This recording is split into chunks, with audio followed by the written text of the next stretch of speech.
రైట్గా కాకినాడ గ్రామీణం సూర్యారావుపేట వద్ద సముద్ర తీరంలోని నేవల్ ఎన్క్లేవ్ లో మంగళవారం నుంచి ఈ నెల 12వ తేదీ వరకు టైగర్ ట్రైంట్ పేరిట ఇండో అమెరికన్ వాయుసేన విన్యాసాలు జరగనున్నాయి. 130 మంది పోలీసు అధికారులు సిబ్బందితో కట్టుదిట్టమైన భద్రతా ఏర్పాట్లు చేస్తున్నామని ఏఎస్పీ మనీష్ దేవరాజు తెలిపారు. ఇక తీరంలో పోలీసు అధికారులు సిబ్బందికి విన్యాసాలకు భద్రతపై అవగాహన కల్పించారు. తీరంలో కాకినాడ ఉప్పాడ వరకు రాత్రి 10 గంటల నుంచి ఈ నెల 13వ తేదీ ఉదయం వరకు ట్రాఫిక్ ఆంక్షలు విధించామన్నారు. సముద్ర తీరంలోకి ప్రజలు, పర్యాటకులు, వాహనదారులు రావద్దన్నారు. విన్యాసాలు జరిగే ప్రాంతానికి సమీపంలోని మత్స్యకార బోట్లు ప్రవేశించకుండా మత్స్య శాఖ, మెరైన్ పోలీసులు చర్యలు చేపట్టారు. సైనిక విన్యాసాల నేపథ్యంలో యుద్ధ ట్యాంకులు, ప్రత్యేక వాహనాల్లో సిబ్బంది కాకినాడ తీరానికి చేరుకున్నారు.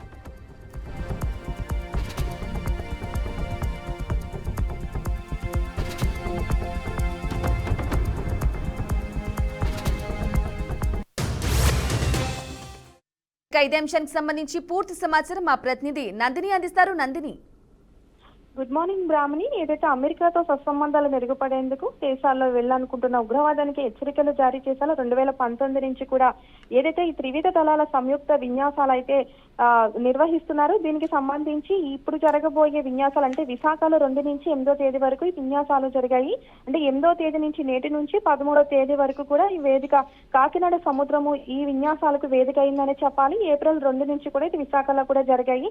అయితే దీనికి సంబంధించి గత రాత్రి నుంచి కూడా కాకినాడ జిల్లా కలెక్టర్ తో పాటు జిల్లా ఎస్పీ కూడా సముద్ర తీర ప్రాంతంలో జరగబోయే విన్యాసాలకు సంబంధించి కూడా అన్ని ఏర్పాట్లు పూర్తి చేశారు. అలాగే దాదాపుగా 133 మంది పోలీసు బందోబస్తును కూడా ఏర్పాటు చేశారు. అయితే ఈ విన్యాసాలు 13వ తేదీ వరకు కూడా జరగనున్నాయి. అంటే 12వ తేదీ వరకు సముద్రం లోపలైతే జరుగుతాయి. తర్వాత 12వ తేదీ నుంచి ఉదయం ఈ సముద్ర తీరంలో అయితే ఇవి జరుగుతాయి. అప్పటి వరకు కూడా మీడియాను కూడా అనుమతించారు. 12వ తేదీన 11వ ప్రెస్ మీట్ పెట్టిన తర్వాత 12వ తేదీన ఈ విన్యాసాలకు సంబంధించి భారత్ నుంచి నౌక పేరుకు సంబంధించి ఇవన్నీ కూడా అప్పుడే రిలీజ్ చేసే అవకాశాలు అయితే ఉంటాయి. అంటే ముఖ్యంగా చూసుకున్నట్లయితే ఈ ఏదైతే టైగర్ ట్రంప్ విన్యాసాలు అయితే దీనికి సంబంధించి ఏర్పాట్లను కూడా ఇప్పటికే అధికారులు కూడా పూర్తి చేశారు. అలాగే భారత సైనికుల పహారా కూడా దీనికి సంబంధించి కాస్తారని తెలుస్తుంది. జరగనున్న విన్యాసాలకు సంబంధించి రూరల్లోని దాదాపుగా 133 మంది పోలీసు అధికారులు అయితే బందోబస్తు ఏర్పాటు చేశారు. ఆ చుట్టుపక్కల ప్రాంతంలో ఏ రహదారులు కూడా పూర్తిగా నిషేధించారు. 13వ తేదీ వరకు కూడా ట్రాఫిక్ ను కూడా పూర్తిగా నిషేధించిన ఆ పరిస్థితి అయితే ఉంది. దీనికి సంబంధించి ఏదైతే భారత సైనికాంతం నావికులు ఎయిర్మాన్ లో భారత తరపున ఐఎన్ఎస్ జలస్వర యుద్ధ నౌక అయితే దిగనుంది. అయితే దీనికి సంబంధించిన పేరును కూడా త్వరలోనే వీళ్ళకి సంబంధించిన ప్రెస్ మీట్ ను కూడా ఏర్పాటు చేసి దాని వివరాలు కూడా చెప్పే అవకాశం అయితే ఉంది. గత రాత్రి కూడా దీనికి సంబంధించి నౌకకు సంబంధించి వీటికి సంబంధించి వస్తువులు కూడా దిగానే చెప్పాలి. 13వ తేదీ వరకు కూడా ట్రాఫిక్ ను కూడా నియంత్రిస్తున్నారు. తర్వాత చూసుకున్నట్లయితే జిల్లా ఎస్పీతో పాటు కలెక్టర్ కూడా అక్కడ జరుగుతున్న ఏర్పాట్లను కూడా పర్యవేక్షిస్తున్నారు. అలాగే ఏదైతే ఈ భారత అమెరికా వాయుసేన విన్యాసాలకు సంబంధించి కూడా ఎక్కడ ఎటువంటి ఘటనలు కూడా జరగకుండా కూడా ఎక్కడికక్కడ కూడా నిఘా కూడా ఏర్పాటు చేశారనే చెప్పాలి. అదే దీనికి సంబంధించి కూడా ఏవైతే ఈ విమానాలు ఉన్నాయో విమానాలు కూడా గత రాత్రి అయితే తీరానికైతే చేరుకున్నాయి. Right Nandini, thank you for the updates.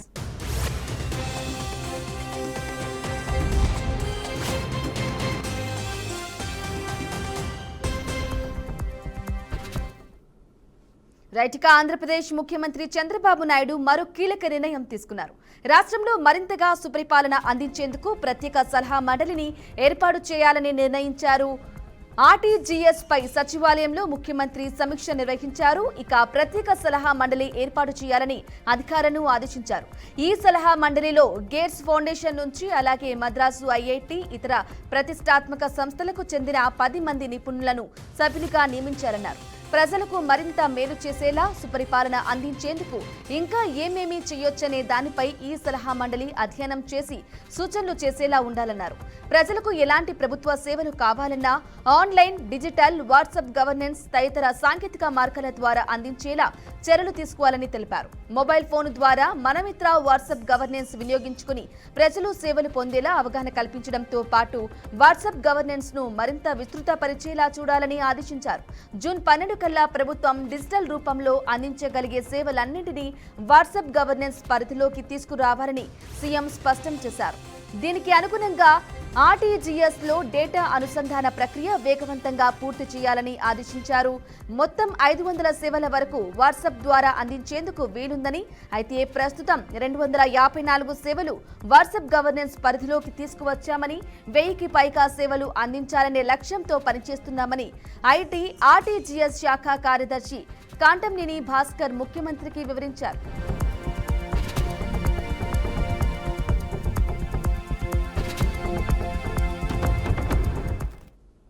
ఇదే విషయానికి సంబంధించి పూర్తి సమాచారం మా బ్యూరో చీఫ్ సాంబశివరావు అందిస్తారు. సాంబశివరావు.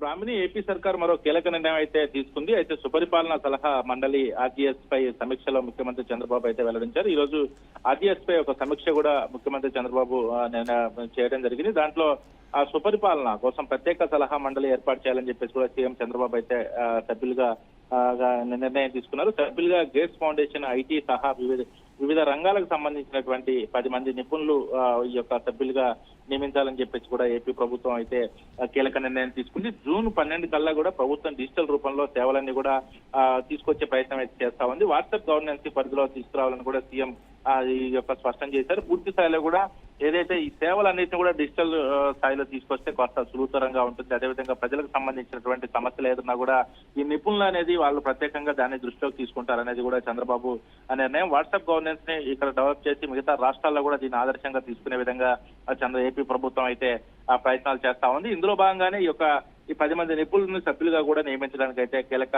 నిర్ణయం తీసుకున్నారు. దాంట్లో విధి విధానాలు ఏదైతే 10 మంది సభ్యుల కింద కొంతమంది నిపుణులు కూడా ఉంటారు. ఆ 10 మంది సభ్యులతో పాటు ఈ వాట్సాప్ గవర్నెన్స్ అన్ని సేవలను కూడా డిజిటల్ తీసుకొచ్చిన నేపథ్యంలో ఇప్పుడు అర్జీలు కావచ్చు, అదేవిధంగా ప్రభుత్వ సేవలకు సంబంధించినటువంటి అంశాలు కావచ్చు, పూర్తి స్థాయిలో కూడా ఈ యొక్క వాట్సాప్ గవర్నెన్స్ ద్వారానే ముందుకు తీసుకెళ్లాలని నిర్ణయం తీసుకుంటున్నటువంటి తరుణంలో పూర్తి స్థాయిలో కూడా ఈ సభ్యులందరూ కూడా దానికి అనుగుణంగా పనిచేస్తారు. దీనికి అంటే నిపుణులు అంటే మంచి ఐటీ రంగంలో మంచి నిపుణులు అయి ఉంటే మాత్రం దీన్ని స్పష్టంగా కూడా భావిస్తా ఉన్నారు. ఎందుకంటే ఇప్పుడు వాట్సాప్ గవర్నెన్స్ అనేది కూడా డిజిటల్ రంగానికి సంబంధించింది కాబట్టి అది ఎక్కడ కూడా హ్యాక్ కాకుండా ఉండటం, ప్రజలకు ఎక్కడ దానిపై ఒక పూర్తి స్థాయిలో అవగాహన కల్పించడం, దానికి తోడుగా హ్యాక్ అయిన నేపథ్యంలో కొన్ని ఇప్పుడు చూస్తా ఉన్నాం బ్యాంకింగ్ సెక్టార్ లో కూడా కొంతమంది అందులో మాఫియా వాళ్ళు చేరి పూర్తి స్థాయిలో కూడా కస్టమర్లను మోసం చేస్తున్నటువంటి పరిస్థితి. అటువంటి పరిస్థితి లేకుండా వాట్సాప్ గవర్నెన్స్ ని ప్రజల్లోకి తీసుకెళ్లాలి. అదేవిధంగా ఎవరైతే ఈ హ్యాకర్స్ ఉంటారో అట్లాంటి వాళ్ళని కూడా కట్టడి చేయాలి. దాని తోడుగా ప్రభుత్వ సేవలన్నీ కూడా వాట్సాప్ గవర్నెన్స్ ద్వారా డిజిటల్ ద్వారా జరగాలని చెప్పేసి కూడా చంద్రబాబు అయితే దీంట్లో కీలకంగా చర్చించడం జరిగింది. ఈ 10 మంది నిపుణులు సభ్యులైతే మాత్రం జూన్ 12 కల్లా ప్రభుత్వ డిజిటల్ రూపంలో సేవలన్నీ అందించడానికి మాత్రం సంసిద్ధంగా ఉంటున్నారు. దీనిపై ఒక పూర్తి స్థాయిలో కూడా రివ్యూ చేసి ఒక ముందుకెళ్లే అవకాశం అయితే కనబడతా ఉంది. Brahmani. Right Sambasiva Rao, thank you for the updates.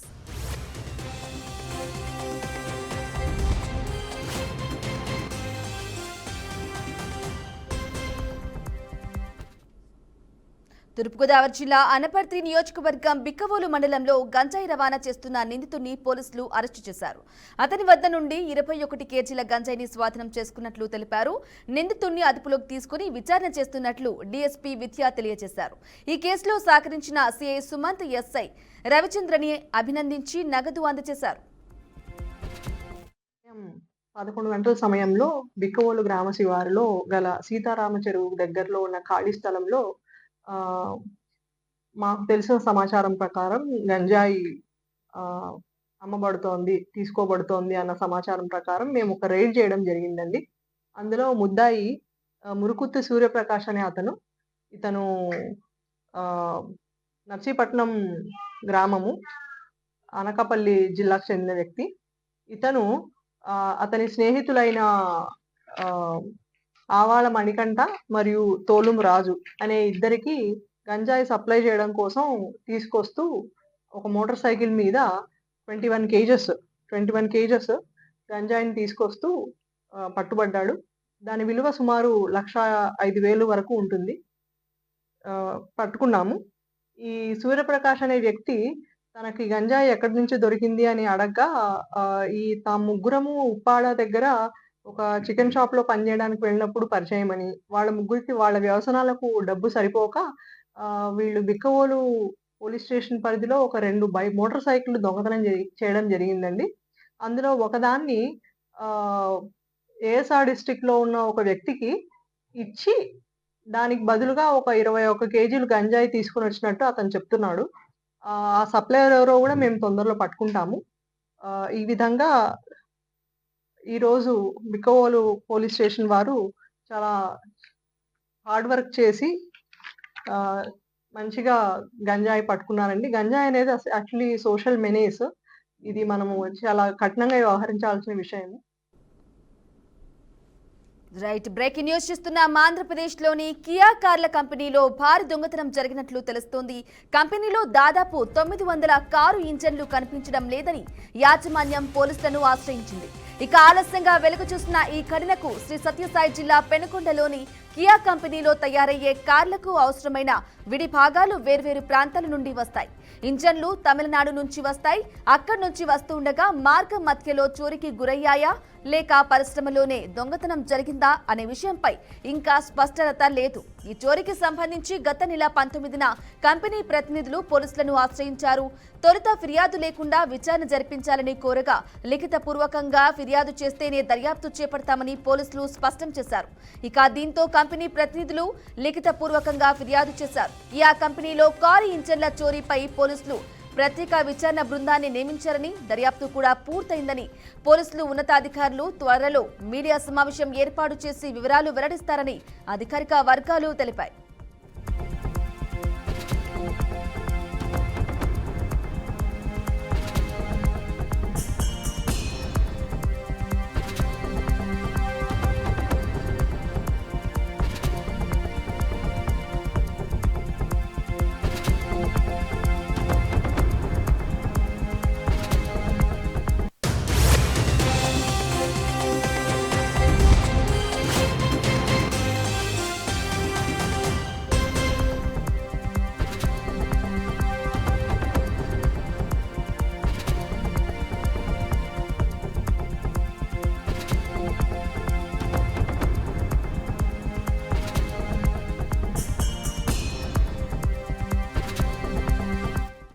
Right, breaking news చూస్తున్నాం. ఆంధ్రప్రదేశ్లోని కియా కార్ల కంపెనీలో భారీ దొంగతనం జరిగినట్లుగా తెలుస్తోంది. కంపెనీలో దాదాపు 900 కారు ఇంజన్లు కనిపించడం లేదని యాజమాన్యం పోలీసులను ఆశ్రయించింది.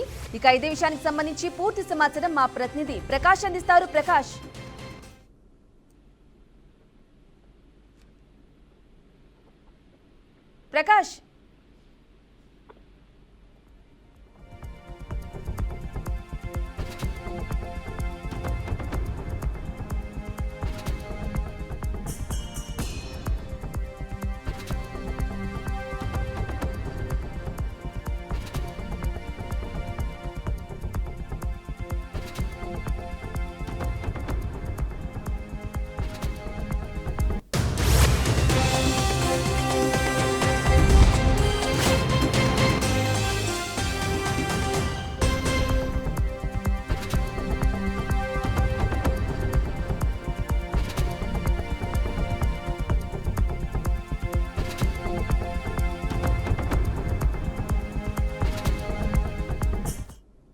రైట్, బ్రేకింగ్ న్యూస్ చూస్తున్నాం. ఆంధ్రప్రదేశ్లోని కియా కార్ల కంపెనీలో భారీ దొంగతనం జరిగినట్లుగా తెలుస్తుంది. కంపెనీలో దాదాపు 900 కారు ఇంజన్లు కనిపించడం లేదని యాజమాన్యం పోలీసులను ఆశ్రయించింది. ఇక ఆలస్యంగా వెలుగు చూసిన ఈ ఘటనకు శ్రీ సత్యసాయి జిల్లా పెనుకొండలోని కియా కంపెనీలో తయారయ్యే కార్లకు అవసరమైన విడి భాగాలు వేర్వేరు ప్రాంతాల నుంచి వస్తాయి. ఇంజన్లు తమిళనాడు నుంచి వస్తాయి. ఇక అక్కడి నుంచి వస్తూ ఉండగా మార్గ మధ్యలో చోరీకి గురయ్యాయా లేక పరిశ్రమలోనే దొంగతనం జరిగిందా అనే విషయంపై ఇంకా స్పష్టత లేదు. ఈ చోరీకి సంబంధించి గత నెల 19న కంపెనీ ప్రతినిధులు పోలీసులను ఆశ్రయించారు. తొలుత ఫిర్యాదు లేకుండా విచారణ జరిపించాలని కోరగా లిఖితపూర్వకంగా ఫిర్యాదు చేస్తేనే దర్యాప్తు చేపడతామని పోలీసులు స్పష్టం చేశారు. ఇక దీంతో కంపెనీ ప్రతినిధులు లిఖితపూర్వకంగా ఫిర్యాదు చేశారు. కియా కంపెనీలో కారు ఇంజన్ల చోరీపై పోలీసులు ప్రత్యేక విచారణ బృందాన్ని నియమించారని, దర్యాప్తు కూడా పూర్తయిందని అన్నారు.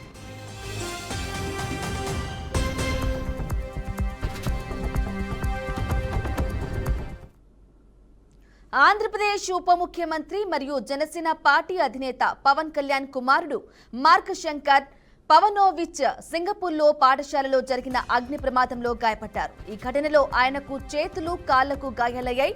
అలాగే ఊపిరితిత్తులలోకి పొగ వెళ్లిపోవడంతో ఇబ్బందులకు లోనయ్యాడు. ఇక ప్రస్తుతం సింగపూర్లోని ఆసుపత్రిలో చికిత్స పొందుతున్నారు. ప్రస్తుతం ప్రమాద సమయంలో పవన్ కళ్యాణ్ అల్లూరి సీతారామరాజు జిల్లాలో పర్యటనలో ఉన్నారు. ఇక ఈ సమాచారం అందిన వెంటనే ఆయన పర్యటన ముగించుకుని సింగపూర్కు వెళ్లేందుకు సిద్ధమయ్యారు.